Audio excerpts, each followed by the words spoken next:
everyone, I'm Hamo and today I'm going to be talking on a short presentation on Zhabdrung and his dispute over the true reincarnation of King Pemokarpo. Following the death of King Pemokarpo in 1952, the two candidates were claimed to be the reincarnation of King Pemokarpo, and these two candidates are Pagsam Wangpo and Nawang Namgyal. So now let's talk on Pagsam Wangpo. Pagsam Wangpo was born in 1593. Born at Choi in Sang province, and he is the illegitimate son of Nawang Sonam Jakpa and the elder cousin of 5th Dalai Lama. Let's now talk on Zhabdrung. As we all know much on Zhabdrung, I'll just brief on it. Zhabdrung's birth was prophesied by Lord Buddha in Sutra and Tantra. In Gimpo Nituk Jungwa, the Buddha stated there will appear a Vajra Acharya, a cultured university, and who will come cure the demand. And Guru Rinpoche also stated that there will appear a man called Tudum Dorji, a lord of mystery. Zhabdrung was conceived to his mother's womb. His mother dreamt of a golden Vajra entering her womb. Even and after the birth of Zhabdrung Nawang Namgyal, Zhabdrung was safely guarded by Yishi Genpo and Pelden Hamo. Pemokarpo also promised Mirham Tempi Nima that he will be reborn as his son. As prophesied, Zhabdrung was born to Yap Tempi Nima and Yum Sonam Pelki in 1594 at Drukchen Monastery. Let's now talk of what is Drukpa lineage. Gelung Drukpa is a honorary title of the head of the Drukpa lineage, one of the independent Dharma new schools of Vajrayana Buddhism. This lineage of reincarnated masters started from Sampa Jori, the first Gelung Drukpa and the founder of the school. The 12th Gelung Drukpa, Jimmy Pema Wangchen, is the current lineage holder. He was born at Lake Riwasar in India in 1963. Now let's talk about the supporters of the two candidates.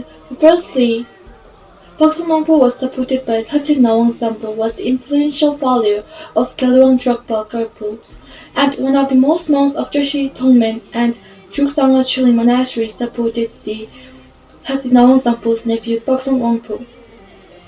Nawang Namgyal was supported by Gyal clan and Relung Monastery, the traditional state of Drukpa school, and their supporters claimed on behalf of Nawang Namgyal. The decision ultimately led to the decisions by Karma of Namgyal. Hatsewa and the supporters of Chorin Tepa conducted an endowment ceremony for Pagsam Wangpo at Deshi Chongma Monastery, where it thus appointed as the 6th new Gelung Drukpa and supposed incarnation of King Pemokarpo.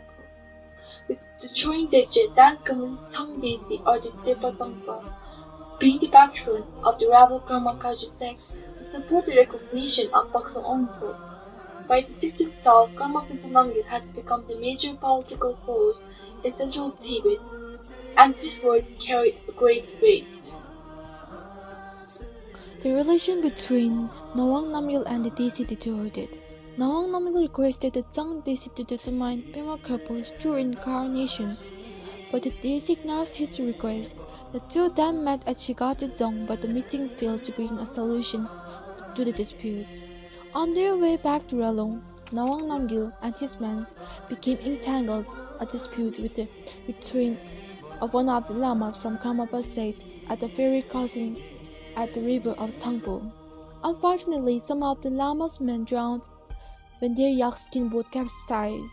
The lama, who was the support of Tsang Desi, filed a court case against the Nawang Namgyals.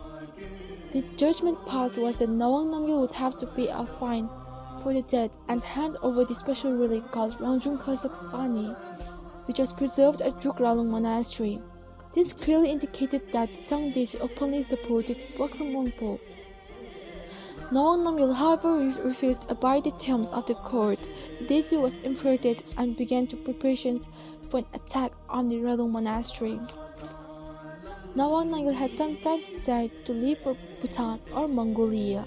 In Bhutan, where he had many disciples, his decision was supported by several prophecies. One morning, he was found sight of a bundle of paddy, although nobody from Bhutan had sometime visited him. This he presumed a good omen for favoring his wish to leave for the south. One night, he had a vision of a protective deities, Ishikimpo, Mahakala, and the Pelden Hamo, Mahakali, offering him the valleys of Bhutan. He also dreamt the black raven of emanation of Rishi Gimpo flying towards the south. All of these omens only had one implication. Nawang Namgyal would have to go to Bhutan, where his forefather has built numerous monasteries and followers. So bye bye guys. Don't forget to subscribe this history channel and like this video and wait for the next video from my friends which will be exciting and educational.